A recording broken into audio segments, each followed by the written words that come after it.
मशरिकी news के नाजरीन आदाब। मुहर्रम के 40 दिन बाद चहल्लुम रस्म के मौका पर घरों और इमामबाड़ा में मजलिस का एहतमाम किया गया। इस मौके पर अमन को बरकरार रखने के लिए CO कटगर ने CRPF, PAC, सिविल पुलिस वगैरह के साथ करबला के इलाके का दौरा किया गया। आज चहल्लुम का त्यौहार था, इसकी सुरक्षा दृष्टि से RRF टीम के साथ और चौकीदार सराय टेक फोर्स के साथ करबला गली नंबर 1, गली नंबर 8 और होते हुए सभी क्षेत्रों का भ्रमण किया गया है शांति व्यवस्था स्थापित करने के लिए।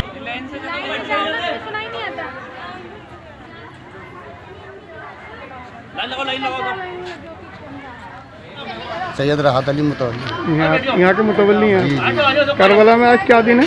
आज चेलमों का दिन है। तो यहाँ क्या होता है? यहाँ पे ये होता है साहब, नियाज नज़र होती है। यहाँ पे अगर ये लॉकडाउन का मसला नहीं होता तो बतेरा भीड़ भाड़ होती है। अब तो ये है कि लाइन से अपने एक एक दुक्का 2 औरतों को अपनी जाल के जरिए अपने नियाज नज़र करा रहा है।